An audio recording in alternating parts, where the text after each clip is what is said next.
I'm just so tickled to be here again with Laura Thomas. Laura, I feel like we have become friends over the years with you coming on here and talking about your books. Welcome to Between the Lines. Thank you so much for having me. It's always a joy. Yeah, we have so much. In fact, we were sitting here just chatting before, and I think we sucked up about a half an hour almost. This is what happens when you become friends with people that you're podcasting. You just want to catch up. So anyway, I'm thrilled to have you. I know you had another book come out in June. You've got Yes, won some awards recently. You've got all this stuff going on. Let's just dig in and talk about what's happening in your life. sure. Where to begin? Yes. Well, as you said, my latest release was in June. And if anybody's watching, this is the cover. It's called The Final Word. And this is part of my Bite of Betrayal series, Ooh. which is set in the English countryside. It's Christian romantic suspense. Um, the third book is coming out next summer, and I've just signed a contract for the fourth book, which will be coming out the next year. So Wow. if you enjoy the series, hang tight because there's more coming. Yes. And did I read it, the back cover copy? Part of this takes place in Paris. Is that true? Or is it all in the English That's true. countryside? Yeah, this particular book, she starts off in Paris, which is where she lives, and she moves to England to be with her sisters in the English village from book one. Now, I do have to tell you this, Jennifer, because I remember we talked about this last time I was on. For book number one, which is captured in frame, there's a pink little thatched cottage on the front cover there. And you and Mhm. I got talking about writing about homes and houses that are really important. And we were talking about, I think actually, I think there was two different books that you had written that you wanted to go back and visit. And so I said, oh, well, one day I want to go back to this. It's a fictional village called Bramble Downs, but I based it on an actual place where my sister used to live in England. And I said, next time I go to England, I'm going to go back to that pink cottage that inspired me to write this series, And and did I'm going you? to knock on her door. And I did it this year. Did you? I Oh, you really know did. what? That inspires me. I'm going to go do that then because I've been And it wasn't there wasn't an axe murderer in sight. It was all a very, very safe. I Well, took my sister with me. but you know what? Thing is, you are so far removed from my world. The fact that when I go to England again, I'm just going to stop by. It's like England, I've never been. So my husband and I were just talking about doing something special for our 20th anniversary that's coming up. And it's like, do we go to Europe or do we just want to go on an easy cruise? Or, there's just choices. But, you're just so traveled. You're well traveled. I love that Well, about I you. am, but I spent my first half of my life in the UK. All my family are back in England, Right. so it is just like popping Going back to home. England. Yes. Yeah, it really is. So Yeah. yeah, for those of you listening and seeing Laura, you'll notice she's got quite the accent, which I love.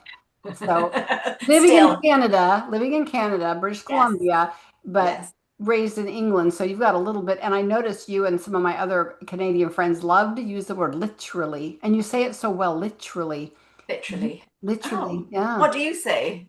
Well, I say literally, but I don't use it. You guys use it a lot. It's like Oh, okay. watch yourself. I will now. I'm going to be paranoid. Well, Blossom, our friend Blossom, she loses literally a lot and just says it just like you do, literally, just so Okay. perfectly Oh, English. okay. I got to pay attention. Yeah. Anyway, sorry. But anyway, back to my pink cottage. Yes, that's your peak I one. literally, Literally. I literally went to this pink cottage, and I was so scared. But my sister is braver than me, and she came, and I knocked on the door with a copy of the book because it's got the pink Yes. cottage on the front. And the sweetest elderly lady opened the door, Oh, just who you would imagine living in this like flower-covered little cottage. And I said, "This is going to sound very weird." I said, "But I'm from Canada and I'm an author." And I explained my whole situation. I said, your beautiful cottage inspired me way back in 2019 when I happened to be here. And she was so tickled by it. She said, really, that book is for me? So I wrote her a little message in the bookmark and oh. left it with her. And she was thrilled to think that her little pink cottage had inspired a whole series. Did you get So, to see inside? well, no, I don't want to be, I don't want to be too pushy. I would love to have. The funny thing, I just went back in April to Chattanooga, which is where my new series takes place. Hmm. It's called Norfolk Southern Series. and I decided to take my book to all the places that I had put in the story, right? Oh, great. So Yeah. Chris was my husband was taking pictures of me. So I'm at this restaurant was closed, but the owner, it looked like he was doing some work or whatever. And he was looking at like we were weird people. And I'm trying to explain, I'm standing there under his sign with my book, doing the whole, and he's like looking at me like, what are you doing? And I said, well, your restaurant is in my story. And I just wanted to, he goes, really? And I said, well, yeah. He goes, well, we change the menu like quite often, right? It's not the same menu. Like, well, I didn't put the menu in. It's fine, but he was just like totally How not bizarre. thrilled that I put his restaurant. You'd think he'd be like, wow, maybe he'll get more Yeah. customers because you put my restaurant. No, he was like looking at me like I was some kind of a freak wanting to hang out at his I'm restaurant. so sorry that you had a worse experience than me. Well, that's why I'm afraid to go back to that little farmhouse, who knows? Oh.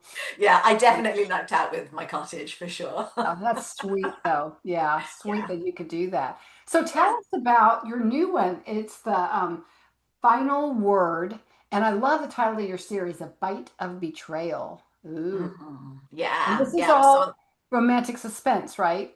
absolutely, yes, and it's the story of three sisters, and they're kind of the flip of my real life in that they started off in British Columbia, Canada, and they've all moved over to England. Okay. So they say, write what you know, so I kind of just flipped it and wrote what I know. So they've all moved over there individually, and they've each got their own harrowing story, of course, because Of it's suspense. course. Well, yes. So Sophie is the heroine in The Final Word. And like I said, she starts off in Paris because she's lived there for about 8 years or so. She's an aspiring author. She's always wanted to write. She's really had some traction with her latest manuscript and has an agent in England. So she wants to move over to England. Also, both sisters are now living there. So it's a bit of a reunion thing too. Right. And she's also a part-time baker. So I put that in as well because I love baking and I love writing. It's all, and I love Paris. It's all the things I love. So Yeah, why yeah, not? well, absolutely. So she's wrapping up her last couple of days in Paris, ready to move over to England. And she actually comes across, she's a witness to an attack on the side of a Paris street. And that's kind of where that's not giving anything away. That's kind of where the book starts. So she witnesses something awful and it's got a bit of a triggering effect on her. And then the next day is her last day in Paris. And that night, she goes to the opera because that's her guilty pleasure. That's what she loves to do. That the opera house that's right there in the center of the city. And she falls in love at first sight. It's one of those love at first sight things with an opera singer. It's a bit of a chance encounter. But basically, she only writes about romance. She had a very bad breakup, a very bad relationship. So she just writes about romance and she does not believe in love at first sight. But Miles Morgan, the opera singer, he does a number just on that one evening and she's smitten, but she's moving to England the next day. Oh, wow. So we end up going over to England. He is equally as smitten. So he tries to look for her and follows her over to England, but also the person from her past follows her over to England as well, which is the not good news. Kind of like a stalker person. Absolutely, absolutely. Wow. So it is a very much a run for your life situation. But there's a lot of fun as well between the sisters with their relationship. I did a nice lot of research in the city of Bath when I was there as well, which is My my husband, favorite well, city. do you know what? It's funny when my husband and I were talking about going on some kind of a tour, he said we have to go back to Bath because he's been there. He's done all the Oh, traveling before we ever married. He traveled, and I haven't traveled oh. much. So he goes, "Yeah, we have to go back to Bath." And I'm like, Oh my goodness, you have to go to Bath. If you go to England, you have to go to Bath. It's like a literary city. So all "Really? the bookstores that are there are just phenomenal. And Oh, so I write wow." about one of them in this book, actually. But yeah, there's just like you could well, I did spend the whole day just looking at bookstores, honestly. I mean, there's lots of other things to do there as well. But if you happen to be bookish, Why There's not? also the Jane Austen Society Oh, there. There's a wow. museum there as well. But it's a beautiful city. So that features in there as well. What else can I tell you? Another little fun tidbit with my research was I took my husband to a little pub for lunch just outside the city of Bath, and that's where we actually reenacted one of the scenes from the Oh, you book, did? Oh, which did was kind you? of Was it a which is romantic scene, Laura? well, it was their first date. It was their first Oh, date. cute. And so I just wanted to get the ambiance. This is when we were there in 2023, so it's just when I was kind of starting to write it, and I visualized this scene, but I'm like, we have to go back there, and I have to like drink in the atmosphere, and we have to have the charcuterie and all the rest of it. So Yeah, I've that's the actually way to got do it. photographs. Well, the nice thing about that is when you go to a place like that, it's a write-off. Well, there you go. It I is. It's, know. my Yes, husband I is always know. looking for a tax write-off. Well, can we write that Yeah. one off? Can we write that one off? We went to Israel. He goes, "Can you write a story about a couple getting lost in Israel and we can write it off?" And I'm like, I don't know if I'm writing Southern fiction. I'm not quite sure That how might to be pushing it. fit that into Israel, but I don't know. I don't think that'll work, but That'd always be the interesting. practical man. Yeah. So so you're writing the third one. Are each of these books standalone though, even though they're in a series? Yes, they are. They're Okay. totally so you could pick any one of them up off the shelf and read it and be totally fine. But like with most series, if you want the richer, fuller experience, then start with the first one just because Right. it is chronological. But Right. you could totally take any of, but same with any of my books, Right. actually. I always write them with that in mind because Right. I personally find that frustrating if I pick up a book from the middle of a series and I haven't got a clue what's going on. Or you have people, I've noticed that they'll write a series book and they purposely end it with a cliffhanger so you aren't going to know what happened. And to me, that's like, and my I publisher, when I had agree. a publisher wanted me to do that, and I'm like, to me, that's a jip. I mean, I Yeah. just it I really hate is. I don't enjoy that as a reader. Yes, I don't either. Yeah. And so when I was writing my books, I was in conversation, actually was contracted with the Steve Lobby agency for a time, the literary agent. Yeah. And Steve is the one who told me when you do a series, don't do it based on people, do it based on a place. Because Hmm. then you don't have to worry about that if you and it's still a series and you're basing it on a place. So that I took that to heart because it seemed like it made a lot of sense for me. So I've never and I do have people that kind of show up a little bit, Yes. especially in the novellas. They'll show up from the book in the novellas, but it isn't like you're going to be lost if they show up there. They just make a quick little Yeah. sidestep into the story. For So sure. Yeah. No, no, no. I think that makes sense. Yeah. I like my happy ever after endings. I yeah, don't mind having a little teaser dangling just so that people are like, "Oh, what about that? Not the main character, right, maybe, the side but maybe character. maybe something else that's kind of a little questionable." I think I quite enjoy doing that. But the main sort of theme of the story, the hero and the heroine, and that has to happen for me with a Well, it happy does ever for me after. too. I have a really good friend. Those people that you meet and all of a sudden within moments they're going to be that important to your life. And this Yeah. sweet friend of mine, Christy, she's been reading all my books and she gets angry because she's like, okay, I need you to write another book about the couple so I know what happens after they get married. I'm like, they're married. She goes, I know, but I need more story. I'm like, Christy, use your imagination. I'm not going to write. Nobody wants to read that. I do. She's like, can't you write it for me? So she gets all worked up. So I had to I wrote Night Songs, and I don't, you probably haven't read it, but Night Songs has this. See, I get my characters after all this time. Yeah. I And know. it's Yeah. Charlie. Charlie is the heroine is Charlie, and her husband Nicky is a musician because they live near Nashville, and he's a Okay. Yeah. scoundrel and he's sleeping around. And so in the very beginning, they're broken up.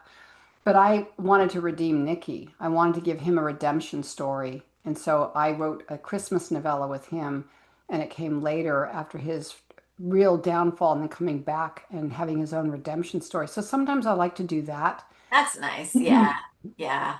Well, that's the beauty of being a fiction author, right? We can just go however we feel like going. We It's okay. can. I think You that's can bring those characters back later on if you want to. Yep, you can do whatever you want. That's the Yeah, beauty of it. That's the beauty it of it. is. And And for a suspense author, I can kill them off if I want to. well, if you're killing off the main characters, though, Well, not the main character, not the that's main what characters, Nicholas no. Sparks did, and I just had to quit reading him because he was killing off the main characters. So it's Oh, no, I can't. I won't do that to my readers. It's oh, that's okay. nice. So we were talking before we got on that your books are in Kindle Unlimited, so people can get them in KU. And again, Yeah. I say this every time, and I didn't say it with my last. I was interviewing Heidi Gray McGill, Oh, and yeah. who I've also done several times, and she's become a good friend. But I didn't say anything about KU because I'm always saying, okay, people, you think that you're gypping an author by reading KU, but you're not. Most No. authors make more money off of KU than they make if, off of Yeah. their paper books or if you're buying books. So I hadn't said that one because I've said it every time. And then Heidi goes, well, I think you need to let people know. And I said, well, Heidi, we have let them know ad nauseum. But yes, KU, if you've got Kindle Unlimited, you are just make sure you flip through the entire book. Even if you get tired and you don't want to read it, flip through that book and give that reader that money because that's where you have to, each page, they get paid for each page. Absolutely. Like, give it to your 3-year-old and let them just like turn the pages. That's right. Do a solid for an author. And the Yeah. other thing that's important is, gosh, we really could use reviews. A lot of people Oh, book and they yes. don't. It doesn't have to be long. You could leave a rating. It doesn't have to be Yeah. anything. Just a review is helpful A because sentence, just a sentence. something saying loved it, 5 stars, Yeah, whatever, please. please.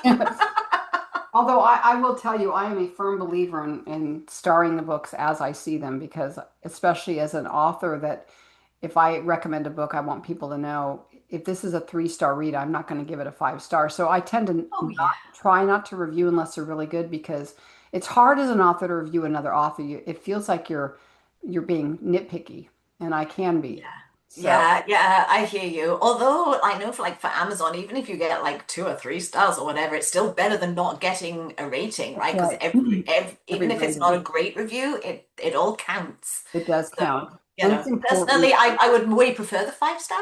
I'll take a 4 star, and really, if you hate it, I'll take the 3 star. But you know, Well, no, but you're it, looking at why you rate. Here's an interesting. I had one of my books reviewed illusions, and I had it. It's a whole DNA thing where the daughter was not the daughter of her dad that she thought she was. That kind of came into play, and I did a lot of research on how could that work with blood typing, like if they know the blood type and all that. Well, I had somebody get on there and gave me a bad review because she didn't believe that was accurate, my blood typing. The whole book. oh, That was what she did oh. a bad review on. So it's like, and it was accurate, but it's like, okay, you know, be a little more helpful with your review if you're going to do that. Yeah. Constructive is helpful. Yeah. Yes. Yes. So can you tell us, every time I ask an author, what is the title of your next book? They're like, oh, I can't tell you that. Can you tell us the title of your next book? Oh, yes, I think I can. Yes, Oh, awesome. Thank you. Ribbons of Guilt. Say it again. Ribbons of Guilt. Of Guilt. Well, that's a Yes. great So title. each of my sisters, they're all in the arts world. And Hmm. so the first one was the photographer that was captured in frame. And then this book that's just come out, The Final Word, The she's an writer. author. And so with Ribbons of Guilt, she's a retired ballerina. So Oh, yeah, so yeah, I'm very excited for this one. That, as I said, that one comes out in July. But that's yes, I'm very excited about that. I'm excited about all of them, but yeah, this series has been a lot of fun. I it's fun really, when you start putting it all together. Is yeah. so do you have a hard time doing titles or are titles pretty easy for you? They don't just like come automatically. I usually, well, let me think. No, most of them will come probably midway through a book. Oh, I've never had my publisher ask me to change them, so that's kind of encouraging, I guess. Because I feel like I get really married to them once I've decided on them. But I like the I'll tell you my secret way of doing it. hey, If I if I would if love something it. doesn't come immediately, I'll have all of the catchwords for the story. Like for the final word, it was like author, story, manuscript, like just like a whole bunch of different. And I literally sounds really. Literally. Oh, there I am. There I am. Yeah. See, I don't even know I'm doing it, but I wrote these words out, very nerdy, cut them into little No, I pieces of love it. paper, and just scattered them all on my desk and just started doing like putting a couple of the words together to see what sounded good and what didn't fit and stuff like that. And that's kind of that's actually I've done that for a few of them. So yeah, it doesn't always come immediately. Sometimes I have to stew on it for a while, mess around with a few words, but I like it if the theme is really entrenched in the title. That helps me. I have a really hard time with titles, and the last two books, actually the last few books I did not have a hard time, but for a long time I was halfway through Night Songs, and the only reason I got the title was because I heard a mockingbird singing at night, which Oh, is that's unusual to lovely. hear them at like 2 o'clock in the morning. The mockingbird will sing if they don't have a mate yet. Oh, I didn't Sings. know that. Yeah, so I looked that up, and then I had Night Song, so that came, and then Shadow Dancing was a grief thing, and one of the lines at the end was um, walking through grief is like dancing with shadows. And so I'm like, oh, and that was like the very end of the story, shadow dancing, but I didn't get it till the end. So I Yeah. do sometimes have a really hard time. And you know, all my titles from my first series, I didn't like any of them, but they didn't change them. So I left them alone. But I think Yeah. maybe I'm getting better at it. It is hard. It can be tricky. It can really can be tricky. Yeah, I don't know if there's a secret method of doing it, but like I say, I just pick a whole bunch of words that kind of tie in and throw them all in the mix and see what I sticks. I made it hard for myself because this series I'm in now is it's called the Norfolk Southern series, and it's a train. There's a train. It was inspired Oh. by a friend of ours who worked his entire life on the railroad, and he gets so excited about talking about the railroad. And I thought, well, it'd be fun to have that in the background, but then I want titles that are going to go along with it. So it's like, okay, now what, you know? So my Oh. last one was Train Wrecked Hearts, but now I've got to come up with my other one's Tracks of the Heart, but I don't. That's just I'm not sure I'm going to keep it. I'm still looking. So it's hard because you want to tie it into your series, but you also Yeah. want it to sound like a romance. And how are you going to make a train sound like a romantic, you know? So that's where it starts getting tricky. Yeah, can be, can be. And then you find a title you love and you put it into Amazon and you see that And already I always there's look it already up. 20 books called that exact same thing. When I did that, I had my last one on the last series was Mayhem and Moonlight, and there were a ton of Moonlight and Mayhem, which I originally started, and then somebody goes, just flip them. And I did. There Oh, was no Mayhem and Moonlight, but there were a lot of Moonlight and Mayhem. oh, fantastic. That That one, worked for you. I know it Yeah. works for me. Flip it. Just flip it sometimes. So you can Yeah. reword some of them and they'll work. But Yeah. yeah, you're right. It's you want to check. You want to check on if you're an aspiring writer and you've got a title in your mind, go to Amazon and look it up because if you find Honestly. 1,500 more of them, you're not going to want that title. It is not doing you any favors No, at it's really all. not. And sometimes, like you say, it's the smallest tweak It that's is. needed. Yeah, you could Yeah. tweak it. Yeah. So I'm excited about this book. So anything else going on that you said you moved after 23 years? You were telling me that you guys finally. Moved house, yes. Yeah, we've been empty nesters for I think 8 years now, but this was our official, okay, and we've been like we'll downsize one day, but we've actually done it. Although the kids are like, that's hardly a downsize, but but it works better for us and Yeah. we're on the water, which we really, really like. So we've Nice. become we've become lake people. Oh, nice. Are you still in Kelowna? Yes. Yeah. Yeah. Beautiful Yeah. area. Yeah, beautiful Yeah. area. It's gorgeous. Yeah, we really like that. Yeah. Yeah. So yeah, no, everything is going well. Like I say, writing lots. Yes, just won an award for Captured in Frame for the book one in the series as well with the Word Guild in Canada here for the suspense category. So that's always exciting. Yes. Yeah, and yeah, with my non-fiction side of my brain, I write Sunday school lessons for Union Gospel Press. Oh, So this that's actually what I'm in the midst of at the moment. I've got two more to do out of 13, so I'm nearly at the end of this contract. yeah. So that keeps me balanced between my make-believe self Right. and and the Bible and the truth. Well, it's interesting because Heidi, last time I talked to her, she goes, have you thought about writing a Bible study? And I'm like, out of the blue. And I'm like, is that the Holy Spirit or? Ooh. I just started teaching again. I used to teach quite a bit, but I just started teaching for our church. But it's like, I feel like I have too much on my plate. So at some point, though, that would be kind of nice to. I find as well that it literally, oh gosh, there I am again. Oh I'm no. just, you know You've what? made me really self-conscious I'm about this. sorry. I think it's cute. You're not every Canadian I know does that. It's like I've a never noticed catchword. it. It's Okay. funny. You'll notice it now. I don't know what to say now. It's what's another word for literally? I can't even think of it. But Okay, we'll get you a thesaurus. it's precisely it's very much a different part of my brain from my fiction writing and the whole, it's I love that so much. Just entering into the world of make believe, but as a Christian writer as well, just bringing in the truth with the storyline and that thread of faith weaving through, but the romance and then the page turn stuff, I love all that. But then I also really do enjoy when I've got to sit down and get my serious head on and do these Sunday school lessons, which are very incredibly formatted. And it's just like I have to do it a different time of the day. Like my mornings are my non-fiction brain, Right. and my afternoons are my Oh. creative So, self. Yes. yeah, I have to do my creative stuff in the morning because Okay. I would not function. I don't function well in the afternoon. We're usually up at, gosh, 4 o'clock in the morning. Oh, So, that's right. You're crazy yeah, early we're risers. crazy early. Yes. And this daylight savings time is killing us. Oh, It's yes. really killing us. And then my husband wanted to go hunting yesterday and Saturday. So it's like, well, we got to be up by 3 if I'm going to go hunting because I got to be in the Oh, tree stand before the light. And so it's oh. like, oh my gosh, I'm just dragging.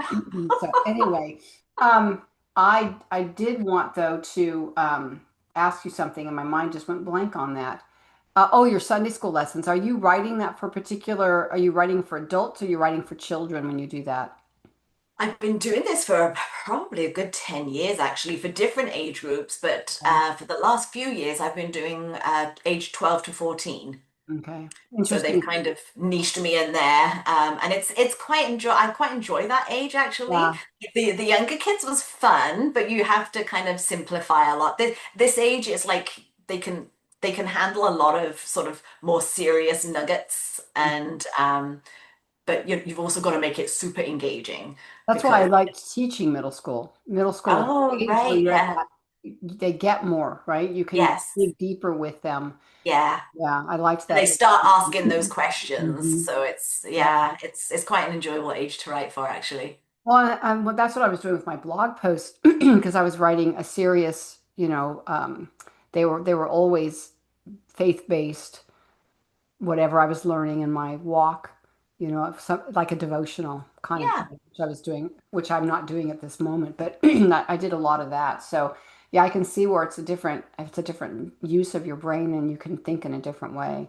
And I Yeah, think right? it plays into when you're writing something like that and you're then able to weave it into your story. Because what I've noticed for me, usually when I'm writing a book, the theme ends up being something I'm either struggling with or I'm walking through or I'm walking through with somebody else. And so I'm having that, it's actually, I'm actually preaching to myself within the story, and guiding through that, whatever I'm struggling with. And isn't that interesting? Yes, I see that. absolutely, 100%. Yeah, I know with the final word, main theme of that is surrender. And I mean, I guess it's a subject that we all kind of can be struggling with at any point. Right. But for me, I write it in the back in the author's note that a prayer my pastor said, it was probably 2 years ago now. And he said, it's a super simple prayer, but it's just something that's been on my heart. And it's, God, I give you everyone. God, I give you everything. And I came home and wrote that down because I'm like, that is so simple, but it really just got me. I'm like, I was in the middle of a situation where I had to hand everything over to God because I was out of control and I like to be in control. Yeah, I do too.